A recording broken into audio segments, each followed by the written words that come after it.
সম্পূর্ণ শান্তিপূর্ণ পরিবেশ বজায় থাকা সত্ত্বেও রাজস্ব ভবন ও পার্শ্ববর্তী এলাকায় সভা সমাবেশ নিষিদ্ধ করে উস্কানিমূলক পরিস্থিতির সৃষ্টি করা হয়েছে। এই পরিস্থিতিতে আমাদের দাবি, অবিলম্বে জাতীয় রাজস্ব বোর্ডের চেয়ারম্যানকে অপসারণ করতে হবে।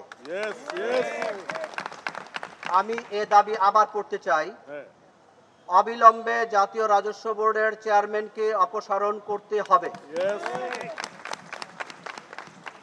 তার মাধ্যমে রাজস্ব সংস্কার বিষয়ক কার্যক্রম সময়ক্ষেপণ বই আর কিছু নয় বলে ঐক্য পরিষদ মনে করে। উল্লেখ্য, পূর্ব থেকেই ঐক্য পরিষদ রাজস্ব ভবনের চেয়ারম্যানকে অবাঞ্ছিত ঘোষণা করেছে। আমরা স্পষ্ট ঘোষণা দিতে চাই, এনবিআর কর্তৃক গঠিত কমিটিতে এনবিআর সংস্কার ঐক্য পরিষদের যথাযথ প্রতিনিধিত্ব থাকতে হবে। আমি আবার বলতে চাই, এনবিআর কর্তৃক গঠিত কমিটিতে এনবিআর সংস্কার ঐক্য পরিষদের যথাযথ প্রতিনিধিত্ব থাকতে হবে।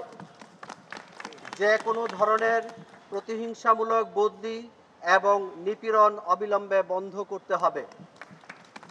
সবশেষে, অর্থবছরের শেষ মুহূর্তে রাজস্ব আহরণের গুরুত্ব বিবেচনায় এখনই কোনো কঠোর কর্মসূচি না দিয়ে আগামীকাল বাজেট পাশের কার্যক্রম থাকায় আগামী 23 জুন 2025 খ্রিস্টাব্দ তারিখে ঢাকাস্থ সকল দপ্তরের কর্মকর্তা কর্মচারীগণ সকাল 9টা থেকে দুপুর 12টা পর্যন্ত এনবিআরে অবস্থান কর্মসূচি এবং কলম বিরতি পালন করবে এবং অন্যান্য দপ্তরের কর্মকর্তা কর্মচারীগণ স্ব দপ্তরে সকাল 9টা থেকে দুপুর 12টা পর্যন্ত অবস্থান কর্মসূচি ও কলম বিরতি পালন করবে। আগামী 23 জুন 2025 খ্রিস্টাব্দ তারিখে প্রেস ব্রিফিংয়ের মাধ্যমে আমাদের পরবর্তী কর্মসূচি ঘোষণা এবং সামগ্রিক বিষয়ে বিস্তারিত অবহিত করা হবে। ঐক্য পরিষদ এখন কাজ করবে আমাদের সেই পাশকৃত অধ্যাদেশের সংশোধন বা পরবর্তীতে নতুন অধ্যাদেশ প্রবর্তনের জন্য। তখন আমরা ভেবেছিলাম যে আমরা এখন শুধু ভিতরেই কাজ করব, আমরা সেমিনার করব, আমরা অংশীজনের মতামত নিব এবং আমরা একটি অধ্যাদেশ তৈরি করব যেটা যুগোপযোগী সুসংহত এনবিআর, যেটা আমরা ভবিষ্যৎ প্রজন্মের জন্য রেখে যাব, দেশ এবং ভবিষ্যৎ প্রজন্মের জন্য। কিন্তু আজকে অত্যন্ত দুঃখের সাথে, অত্যন্ত ক্লান্ত পরিশ্রান্ত হয়ে আমরা আবারও এখানে আসছি। আপনাদেরকে কষ্ট করে এখানে আসতে হয়েছে শুধুমাত্র আমাদের কিছু নীতিগত সমস্যার কারণে বা আমাদের ঊর্ধ্বতন কর্তৃপক্ষের অসহযোগিতামূলক আচরণের কারণে। আমি এখন আমাদের প্রেস বিজ্ঞপ্তিটি পড়ছি। আজ 21শে জুন 2025 খ্রিস্টাব্দ বিকাল 5টায় রাজস্ব ভবনের নিচতলার মেঝেতে ট্যাক্স, কাস্টমস ও ভ্যাট বিভাগের সকল স্তরের কর্মকর্তা কর্মচারীগণের প্রতিনিধিদের উপস্থিতিতে এনবিআর সংস্কার ঐক্য পরিষদের এক সভা অনুষ্ঠিত হয়। উল্লেখ্য, এই সভাটা হয় নিচতলার মেঝেতে বসে। উক্ত সভায় সকল স্তরের কর্মকর্তা কর্মচারীগণের প্রতিনিধিদের সমন্বয়ে জনাব হাসান মোহাম্মদ তারেক রিকবদার, অতিরিক্ত কমিশনার কাস্টমস কে সভাপতি ও মিস সেহলা সিদ্দিকা, অতিরিক্ত কর কমিশনারকে মহাসচিব করে এনবিআর সংস্কার ঐক্য পরিষদের 301 সদস্য বিশিষ্ট একটি অ্যাডহক কমিটি গঠনের চূড়ান্ত অনুমোদন প্রদান করা হয়। আমরা ঐক্য পরিষদ হিসেবে কোনো কমিটি ছিল না আমাদের, আমরা চেয়েছিলাম সবাই একসাথেই কাজ করতে, কিন্তু সবসময় ঊর্ধ্বতন কর্তৃপক্ষ আমাদেরকে বলেন যে আমাদের একটা কমিটি না থাকাতে তারা নাকি আমাদের সাথে যোগাযোগের কোনো মাধ্যম খুঁজে পান না। কিন্তু নিপীড়নের জন্য সকল মাধ্যমই খুঁজে পান, আমাদেরকে অনেক করার জন্য অনেক মাধ্যম খুঁজে পান। তো সেই কারণে আমরা এই কমিটিটি গঠন করেছি।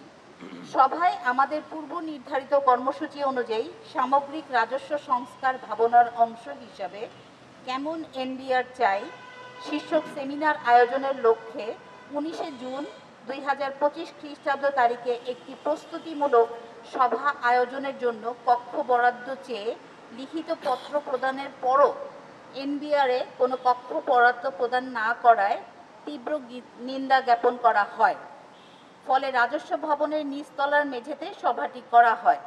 উল্লেখ্য গত 2 জুন 2025 খ্রিস্টাব্দ তারিখেও একইভাবে কক্ষ বরাদ্দ প্রদান না করায় কর্মকর্তা কর্মচারীগণ রাজস্ব ভবনের নিচতলার মেঝেতে সভা করে কেমন এনবিআর চাই শীর্ষক সেমিনার আয়োজনের সিদ্ধান্ত গ্রহণ করে।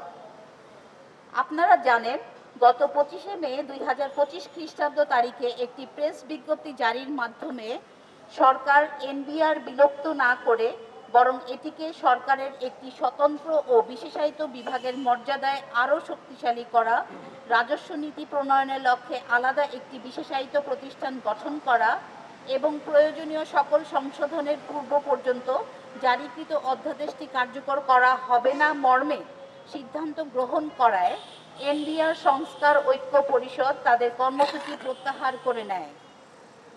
কিন্তু এনবিআর এর পক্ষ থেকে এ বিষয়ে কোনো সহযোগিতা তো করাই হচ্ছে না, বরং সেমিনার আয়োজনের লক্ষ্যে অফিস সময়ের পর প্রস্তুতিমূলক সভা আয়োজনের জন্য কক্ষ বরাদ্দ চেয়ে লিখিত পত্র প্রদানের পরও কক্ষ বরাদ্দ প্রদান করা হয়নি।